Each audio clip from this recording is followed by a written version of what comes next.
सो welcome dear students. Last lecture में हमने valence bond theory के बारे में देखा था। तो हमने देखे थे important postulates of valence bond theory. अब हम क्या करेंगे, हम देखेंगे applications of valence bond theory. Important postulates of valence bond theory में हमने देखा था कि मेटल और लिगेंड में बॉन्ड फॉर्मेशन हो रही है और मेटल अपने ऑर्बिटल्स को एम्प्टी करवा देता है for the bonding with the ligand. Ligand के साथ बॉन्ड बनाने के लिए मेटल अपनी, ये मान लो मेटल की ऑर्बिटल है, ये मेटल क्या चाहेगा, अपने ऑर्बिटल को एम्प्टी करवाना चाहेगा। ठीक है, तो मेन एप्लीकेशन क्या है कि हम किसी भी मॉलिक्यूल की ज्योमेट्री को देख सकते हैं। हम क्या देखते हैं, ज्योमेट्री ऑफ द कॉम्प्लेक्स। हम किसी भी मॉलिक्यूल की ज्योमेट्री निकाल सकते हैं, साथ में हम क्या निकाल सकते हैं, उसकी मैग्नेटिक प्रॉपर्टीज़। तो these were the more important applications, the most important application. हम डिफरेंट एग्जाम्पल लेंगे और वैलेंस बॉन्ड थ्योरी के बेस के ऊपर देखेंगे उसकी मैग्नेटिक मूवमेंट क्या है और उसकी ज्योमेट्री क्या है। एग्जाम्स में ऐसे आपको कोई मॉलिक्यूल दे दिया जाएगा, फॉर एग्जाम्पल CrNH3 3 पॉजिटिव, तो आपको बोला जाएगा कि you calculate the structure of this molecule on the basis of valence bond theory. तो हमें क्या करना है, फर्स्ट ऑफ ऑल जो मॉलिक्यूल हमें दिया है हमने देखना है कि उसमें सेंट्रल एटम कौन है। तो सेंट्रल एटम क्या है इसमें, क्रोमियम। ठीक है, क्रोमियम एटॉमिक नंबर कितना है, 24। Outer electronic configuration of chromium कितनी हो जाएगी, 3d5 4s1। ठीक है, तो हम कैसे स्टार्ट करेंगे, सेंट्रल एटम की इलेक्ट्रॉनिक कॉन्फ़िगरेशन लिख देंगे और जो आउटर मोस्ट शेल है जैसे 3d5 4s1 है, उस ऑर्बिटल की हम क्या लेंगे, ऑर्बिटल्स ड्रॉ कर लेंगे। तो आपको पता है कि डी जो ऑर्बिटल है उसमें 5 ऑर्बिटल्स होते हैं, 1 2 3 4 5। जो 4s है, s में कितने होते हैं, ओनली 1 ऑर्बिटल। और इसके बाद 4p होगा, 4p क्योंकि मैंने यहाँ पे एम्प्टी बनाया है क्योंकि इसमें कोई इलेक्ट्रॉन्स नहीं है, यहाँ पे जो 4p आना था तो ये मैंने एम्प्टी बनाया है। तो d में हो गए 5 orbitals, s contain 1 orbital and p contains 3 orbital. तो ये हमने आउटर इलेक्ट्रॉनिक कॉन्फ़िगरेशन बना दी किसकी, क्रोमियम एटम की। ठीक है, लेकिन हमें यहाँ पे क्रोमियम एटम नहीं है हमारे पास। इस कॉम्प्लेक्स, ये जो कॉम्प्लेक्स कैटायन है इसके ऊपर कुछ ना कुछ चार्ज है, मतलब क्रोमियम यहाँ पे एटम की फॉर्म में नहीं है, आयन की फॉर्म में है। तो हमें क्रोमियम के ऊपर क्या निकालनी है, उसकी ऑक्सीडेशन स्टेट निकालनी है। ऑक्सीडेशन स्टेट मीन्स हमें उसके ऊपर क्या निकालना है, चार्ज निकालना है। तो क्रोमियम जिसके ऊपर हमें चार्ज निकालना है उसको हमने मान लिया x प्लस 6 इंटू 0 मतलब जो अमोनिया यहाँ पे लिगेंड है वो न्यूट्रल लिगेंड है, तो न्यूट्रल में कितनी ऑक्सीडेशन स्टेट, कितना चार्ज है उसके ऊपर, 0 इज इक्वल टू +3। +3 क्या चीज़ है, जो ओवरऑल इस स्फीयर के ऊपर चार्ज है दैट इज़ +3। तो यहाँ से हम x की वैल्यू, x मतलब क्रोमियम की ऑक्सीडेशन स्टेट निकाल सकते हैं जो कितनी आ रही है, +3। +3 का मतलब क्या है कि इसमें से 3 इलेक्ट्रॉन्स को रिमूव कर दिया गया है। तो क्रोमियम से अगर मैं 3 इलेक्ट्रॉन्स को रिमूव कर दूं तो क्या बन जाएगा आपके पास बन जाएगा क्रोमियम 3 पॉजिटिव बन जाएगा। ये क्रोमियम 3 पॉजिटिव, 3 पॉजिटिव का मतलब क्या है कि 3 electrons has been removed from chromium. हमने क्रोमियम से क्या किया है, 3 इलेक्ट्रॉन्स को रिमूव कर दिया है। तो आपके पास आउटर मोस्ट शेल में कितने इलेक्ट्रॉन्स हैं, 5 इन डी ऑर्बिटल। तो डी ऑर्बिटल में 1 2 3 4 5, एस में कितने इलेक्ट्रॉन हैं, 1। तो हमें अब क्या करना है, इसमें से 3 इलेक्ट्रॉन्स को रिमूव करना है। तो as you know that electrons are first remove from s orbital, s से रिमूव करेंगे फिर d से रिमूव करेंगे। तो 1 अगर हमने s से रिमूव कर लिया तो d से कितने रिमूव करेंगे, हम 2 इलेक्ट्रॉन्स को रिमूव करेंगे। तो 1 + 2 कितने हो गए, 3। तो यहाँ पे टोटल है 1 2 3 4 5 6 इलेक्ट्रॉन्स है। 6 में से हमने आउटर मोस्ट 3 इलेक्ट्रॉन रिमूव कर दिया, तो 1 इलेक्ट्रॉन यहाँ से रिमूव कर दिया एंड 2 इलेक्ट्रॉन्स हमने यहाँ से रिमूव कर दिए। तो पीछे कितने बच गए हमारे पास, D3 कॉन्फ़िगरेशन बच गई। ठीक है, अब हमें क्या करना है, हमें काउंट करने हैं कि क्रोमियम के पास कितने एम्प्टी ऑर्बिटल बचे। तो आप देख सकते हैं 1 2 3 4 5 6 एम्प्टी ऑर्बिटल बच गए हमारे पास। लेकिन और हमें लीगेंड भी कितने हैं हमारे पास, 6 लीगेंड हैं। तो जितने हमारे पास लीगेंड हैं उतने ही हमारे पास एम्प्टी ऑर्बिटल्स हैं। तो इसको अब इलेक्ट्रॉन्स या इसको ऑर्बिटल को एम्प्टी ऑर्बिटल अवेलेबल कराने की ज़रूरत नहीं है, इसके पास ऑलरेडी 6 ऑर्बिटल है।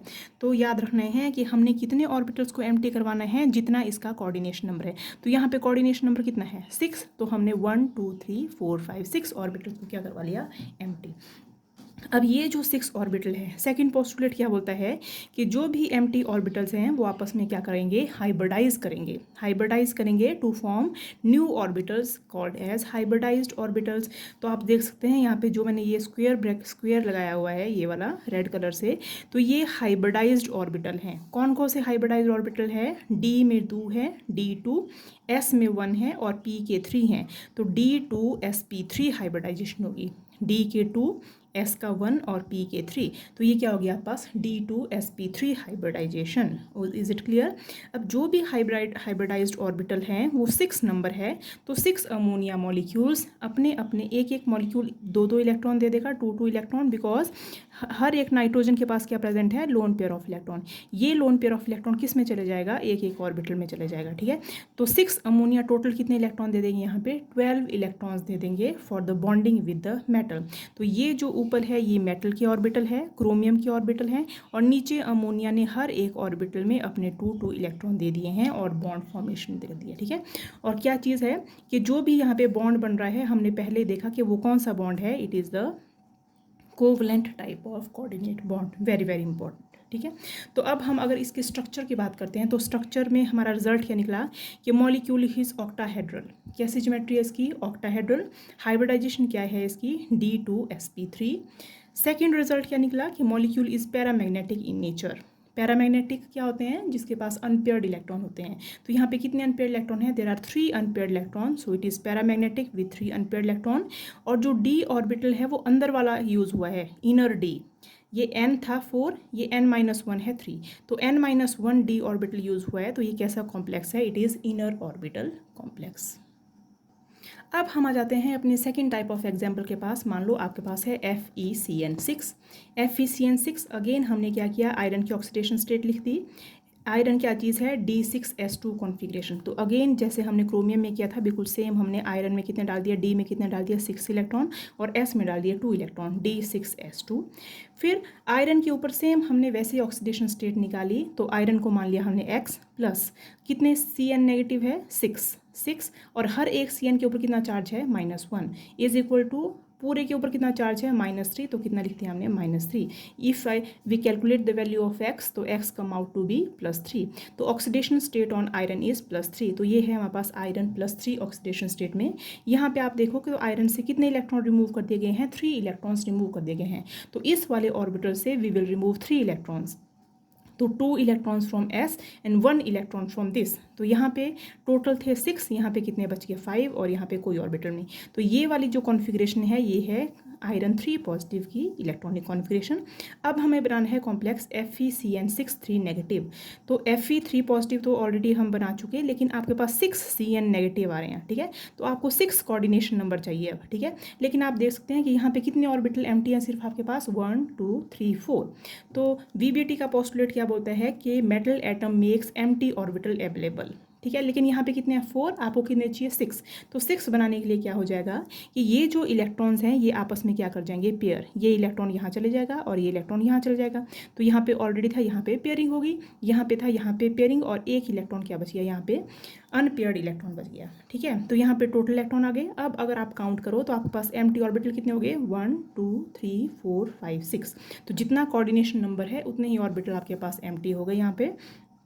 तो आपस में जो एम्प्टी ऑर्बिटल थे उन्होंने क्या कर लिया, आपस में हाइब्रिडाइजेशन।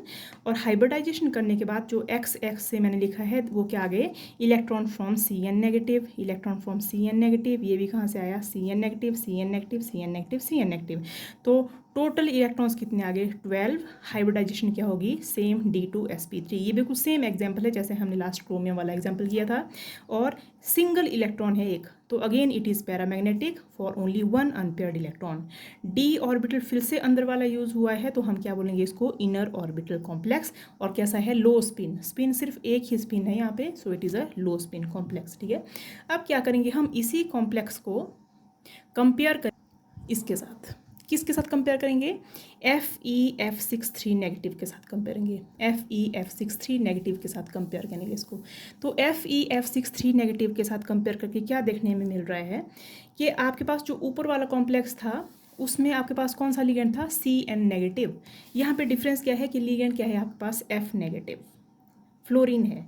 तो बाकी सारी चीज़ें बिल्कुल सेम है, लेकिन डिफरेंस क्या है, आपने सब कुछ वैसा ही बना दिया जैसे आपने ऊपर बनाया था। डिफरेंस क्या है कि जो फ्लोरीन नेगेटिव है वो बहुत वीक लिगेंड है। ध्यान रखना है कि फ्लोरीन नेगेटिव बहुत वीक लिगेंड है, ये इलेक्ट्रॉन की पेयरिंग नहीं करवा सकता।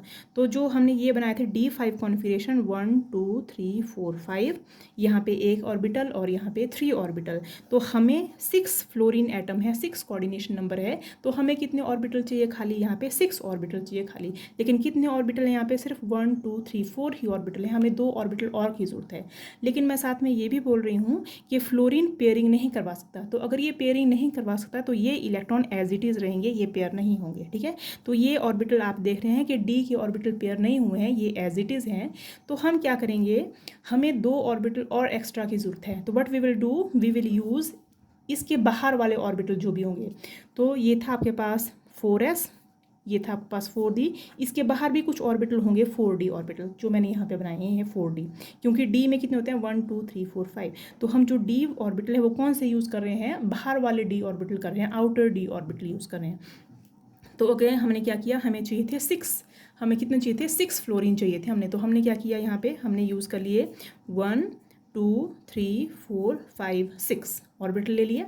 अब इन 6 ऑर्बिटल की आपस में क्या हो जाएगी, हाइब्रिडाइजेशन। अब आप चेक कीजिए कि हाइब्रिडाइजेशन क्या होगी, एस पी के कितने हो गए आपके पास 3, sp3, डी कितने हो गए आपके पास 2, तो हाइब्रिडाइजेशन क्या होगी, sp3d2। अब each hybridised orbital obtain pair of electron from F negative. इसने भी किससे ले लिया, F negative F negative F negative F negative F negative. तो F नेगेटिव ने मेटल के ऑर्बिटल के साथ क्या कर ली, बॉन्ड फॉर्मेशन कर ली। तो एक मेटल के जो ऑर्बिटल थे, ये वाले जो है वो मेटल के ऑर्बिटल है, मेटल के ऑर्बिटल के साथ 6 फ्लोरीन एटम में क्या बना लिया, बॉन्ड बना लिया। तो कौन सा कॉम्प्लेक्स बन गया यहाँ पे, ये बन गया FeF63 नेगेटिव। समझ आई, ठीक है। तो अब हम क्या कंक्लूजन निकालते हैं कि हाइब्रिडाइजेशन इज sp3d2। अब d2 यहाँ में नहीं आएगा, d2 बाद वाला यूज़ हो रहा है। तो हाइब्रिडाइजेशन क्या है, sp3d2 हाइब्रिडाइजेशन। ज्योमेट्री कैसी है इसकी, octahedral geometry. Again is it paramagnetic और डायमैग्नेटिक, तो आप क्या देख सकते हैं 1 2 3 4 5, देयर आर 5 अनपेयर्ड इलेक्ट्रॉन। तो it is highly paramagnetic in nature, बहुत ज़्यादा पैरामैग्नेटिक है। क्यों, क्योंकि यहाँ पे नंबर ऑफ अनपेयर्ड इलेक्ट्रॉन कितने हैं, 5। ठीक है, आउटर ऑर्बिटल कॉम्प्लेक्स है ये। क्यों है आउटर ऑर्बिटल कॉम्प्लेक्स, बिकॉज यहाँ पे आउटर डी ऑर्बिटल यूज हो रहा है, सो it is outer orbital complex. ठीक है, और कैसा है, it is high spin complex. तो ये हो गया octahedral, highly paramagnetic and it is outer orbital complex. अब आप देख रहे हैं कि कुछ कॉम्प्लेक्सेस में, जैसे अभी हमने देखा था, अभी हमने क्या देखा, हमने देखा कि अगर हमने Cn नेगेटिव लिया था, जैसे अगर हम ले रहे हैं FeCn लिया था हमने, FeCN6, FeCN6 में क्या हुआ था, आयरन के इलेक्ट्रॉन की पेयरिंग हो गई थी। लेकिन जब मैं लिख रही हूँ FeF6, तो FeF6 में आयरन के इलेक्ट्रॉन पेयरिंग नहीं हो रही है। तो हमें क्या देखना है, ये किस चीज़ के ऊपर डिपेंड कर रहा है, ये डिपेंड कर रहा है टाइप ऑफ द लिगेंड, कौन सा लिगेंड इलेक्ट्रॉन की पेयरिंग करवा देगा और कौन सा कौन सा लिगेंड इलेक्ट्रॉन की पेयरिंग नहीं करवाएगा। तो हमें ये चीज़ नोट करनी है कि जब भी हमें एग्जाम में क्वेश्चन आएगा तो कौन से ऐसे लिगेंड है जो पेयरिंग करवाएंगे और कौन से लिगेंड कैसे हैं वो पेयरिंग नहीं करवाएंगे। ठीक है, तो इस कौन से लिगेंड पेयरिंग करवाते हैं नहीं करवाते हैं वो एक सीरीज़ है, उस सीरीज़ को क्या बोलते हैं, it is called as spectrochemical series. क्या बोलते हैं उसको, स्पेक्ट्रोकेमिकल सीरीज़। स्पेक्ट्रोकेमिकल सीरीज़ क्या बताती है, स्ट्रेंथ ऑफ द लिगेंड बताती है कि कौन सा लिगेंड पेयरिंग करवाएगा और कौन सा लिगेंड पेयरिंग नहीं करवाएगा। तो मैंने ये कुछ लिगेंड लिखे हैं यहाँ पे, COCN NO2, EN क्या है, इथाइलिन डायमीन, PY है पिरिडीन और NH3 क्या है आपके पास, अमोनिया। ये लिगेंड जो मैंने ये लाइन बनाई है, अगर इसके इस तरफ के जो भी लिगेंड अगर आपको एग्जाम में आता है या किसी कॉम्प्लेक्स में आता है तो आप क्या करवा दोगे, पेयरिंग करवा दोगे। ठीक है, तो अमोनिया तक के मॉलिक्यूल क्या करवा देंगे, अमोनिया तक के लिगेंड क्या करवा देंगे, पेयरिंग करवा देंगे। अगर आपको ये वाले लिगेंड आते हैं, water OH negative, fluorine negative, NO3 negative, nitrate ion, chloride, SCN, bromide, iodide, अगर इन लिगेंड में से कोई भी लिगेंड आता है तो ये पेयरिंग नहीं करवाएंगे। तो आपने नोट रखना है कि अगर आपको आते हैं अमोनिया तक यहाँ से इस तरफ, तो ये क्या करवाएंगे, पेयरिंग करवा देंगे, और ये वाले पेयरिंग नहीं करवाएंगे, ठीक है। फॉर एग्जांपल हम अगेन एक एग्जांपल लेते हैं, हमने लिया CONH3 पॉजिटिव, तो यहाँ पे कौन सा लिगेंड है, अमोनिया लिगेंड है। तो आप देख सकते हैं कि ये जो लिगेंड है अमोनिया लिगेंड, ये वाला है, इस लाइन से इस तरफ है, तो अमोनिया क्या करवाएगा, पेयरिंग करवा देगा। तो अगर आप इस मॉलिक्यूल को देख सकते हैं हमने कैसे ड्रॉ किया है, बिल्कुल सेम वैसे ही। पहले हमने क्रोमियम की ऑक्सीडेशन स्टेट लिखी, क्रोमियम लिखा 27 एटॉमिक नंबर, तो क्रोमियम क्या है, D7S2, तो D में 1 2 3 4 5 6 7, ये हो गया D7, ये हो गया S2। लेकिन जब क्रोमियम 3 पॉजिटिव आया, इसका चार्ज ऑक्सीडेशन स्टेट जब निकाली, तो क्रोमियम 3 पॉजिटिव मतलब 3 इलेक्ट्रॉन को हम रिमूव कर दिया है, तो 2 इलेक्ट्रॉन मैंने यहाँ से रिमूव कर दिया और 1 इलेक्ट्रॉन यहाँ से रिमूव कर दिया, तो ये बन गया क्रोमियम 3 पॉजिटिव। अब मुझे बनाना है chromium, sorry it is cobalt, तो ये क्या है, कोबाल्ट NH3 अब मुझे 6 NH3 लाने हैं, तो मुझे 6 ऑर्बिटल्स एम्प्टी चाहिए, लेकिन NH3 कौन सा लिगेंड है, आपकी इस लाइन से इस तरफ लिगेंड है, ये क्या करवा देगा, पेयरिंग करवा देगा। तो अगर मैं इन इलेक्ट्रॉन्स को पेयरिंग करवा देती हूँ, तो ये मैंने पेयरिंग करवाई, पेयरिंग करवाने के बाद आई एम गेटिंग 6 ऑर्बिटल्स, 1 2 3 4 5 6, तो मुझे बाहर वाले D ऑर्बिटल की तरफ जाने की जरूरत नहीं पड़ेगी, मैं यहाँ पे 3D में ही अपना काम चला लूँगी, ठीक है।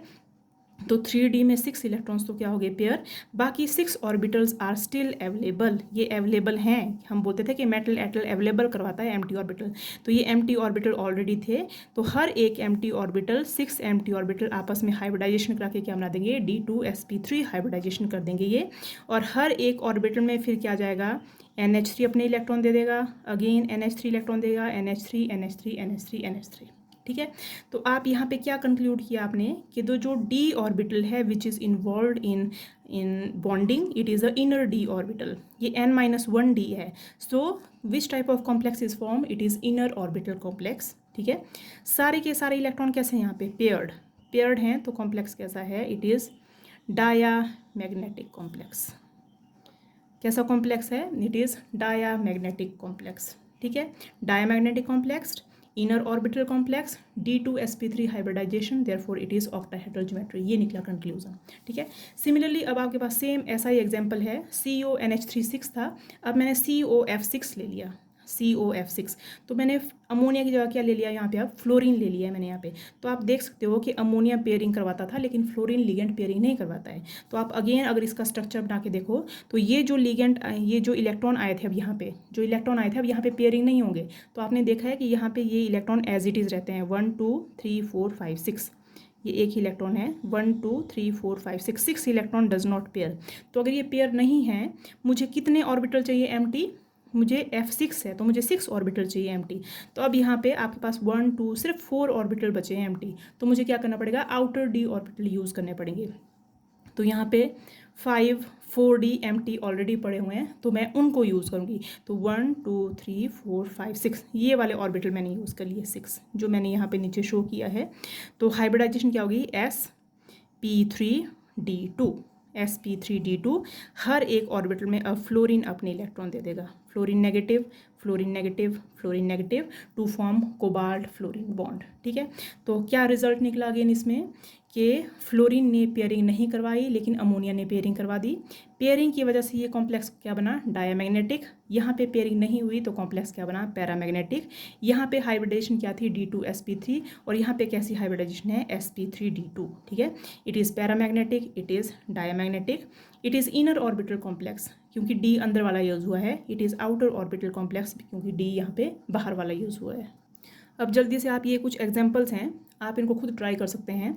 NiCN4 2 नेगेटिव, Cn है इसलिए पेयरिंग करवा देगा, पेयरिंग करवाने से कोऑर्डिनेशन नंबर 4 है, तो आप इसको करके देखो, ये पेयरिंग करवा देगा। जैसे ये पेयरिंग करवा दी है इसने, तो हाइब्रिडाइजेशन यहाँ पे कोऑर्डिनेशन नंबर सिर्फ 4 है, तो आपको 4 एम्प्टी ऑर्बिटल चाहिए, तो ये बन गए 4 एम्प्टी ऑर्बिटल अवेलेबल हो गए थे यहाँ पे। तो हाइब्रिडाइजेशन क्या होगी यहाँ पे, DsP2, ये आपका खुद करके देखना है आपने, हाइब्रिडाइजेशन क्या होगी, DsP2। DsP2 हाइब्रिडाइजेशन होती है तो ज्योमेट्री क्या होती है, स्क्वायर प्लेनर। यहाँ पे कोई अनपेयर्ड इलेक्ट्रॉन नहीं है, देयरफॉर इट इज़ डायमैग्नेटिक, ठीक है। इसको NiCN4 था, अब NiCl4 लिया। अब जो Cl है वो कोई पेयरिंग नहीं करवाता है, तो मैंने यहाँ पे जो लिगेंड थी यहाँ पे कोई पेयरिंग नहीं करवाई, आपने खुद बना के देखना है। यहाँ पे कोई पेयरिंग नहीं हुई, ठीक है, क्योंकि क्या कन्फिग्रेशन आती है यहाँ पे, 8 कॉन्फ़िगरेशन आती है यहाँ पे, ठीक है। तो यू हैव 1 2 3 4 5 6, यहाँ पे क्या आ जाएगा 7 और यहाँ पे क्या आ जाएगा 8, ये होगी D8 कॉन्फ़िगरेशन। तो अब अगर आप ये D8 कॉन्फ़िगरेशन, तो आपके पास ये ऑर्बिटल बच जाता है, ये तो यूज़ हो गया पेयरिंग में, और बाहर के तीनों ऑर्बिटल यूज़ होंगे, तो sp3 आ जाएगा आउटर मोस्ट। यहाँ पे अंदर वाली D यूज़ कर रहे थे, यहाँ पे बाहर वाला, तो बाहर आपको सिर्फ 4 ऑर्बिटल चाहिए थे एम्प्टी, तो 4 ऑर्बिटल हैं यहाँ पे अवेलेबल, क्योंकि कोऑर्डिनेशन नंबर कितना है 4। तो ये हाइब्रिडाइजेशन क्या हो जाएगी sp3। ये क्या था आपके पास 3D, ये आपके पास 4s और ये आपके पास 4p, तो sp3, p के 3 यूज़ हुए, तो हाइब्रिडाइजेशन क्या होगी sp3 और यहाँ पे 2 अनपेयर्ड इलेक्ट्रॉन्स हैं, तो कॉम्प्लेक्स क्या बन जाएगा आपके पास पैरामैग्नेटिक कॉम्प्लेक्स, ठीक है। नेक्स्ट अगेन NiCO4 क्या चीज़ है NiCO4, लेकिन ये कॉम्प्लेक्स कैसा है, न्यूट्रल कॉम्प्लेक्स है ये, ठीक है। न्यूट्रल कॉम्प्लेक्स अगर होगा तो न्यूट्रल कॉम्प्लेक्स में D8St2 कॉन्फ़िगरेशन रहेगी, क्योंकि आयरन के ऊपर कोई ऑक्सीडेशन स्टेट नहीं है। तो टोटल इलेक्ट्रॉन कितने हो गए इसमें 10 इलेक्ट्रॉन है, और CO स्ट्रॉन्ग लिगेंड है, वो क्या कर देगा उसकी पेयरिंग, तो S के इलेक्ट्रॉन भी D में शिफ्ट हो गए, तो ये 10 इलेक्ट्रॉन्स हो गए टोटल, 8 9 10, ठीक है। तो 10 के बाद आपको 4 एम्प्टी ऑर्बिटल करवाने हैं, तो 4 एम्प्टी ऑर्बिटल क्या हो गया बाहर वाला S, और 3 क्या हो गया आपके पास p3। तो हाइब्रिडाइजेशन क्या होगी यहाँ पे sp3 हाइब्रिडाइजेशन, क्योंकि D सब फुल हो चुका है, जो S के इलेक्ट्रॉन थे 2 इलेक्ट्रॉन S में थे वो भी यहाँ पे शिफ्ट हो गए यहाँ पे, ठीक है। तो इट इज़ D10, यहाँ पे होगी sp3। अब sp3 आप देखते हैं सारे इलेक्ट्रॉन पेयर्ड हैं, तो ये कॉम्प्लेक्स क्या बन जाएगा, again it is diamagnetic complex, sp3 hybridisation, and geometry क्या हो जाएगी इसकी टेट्राहेड्रल ज्योमेट्री, ठीक है। तो these are the different examples of valence bond theory. I hope आपको समझ आई होगी। आप इन डिफरेंट एग्जांपल को ट्राई करके देखें, और अगर कोई डाउट है तो you can tell me. Thank you.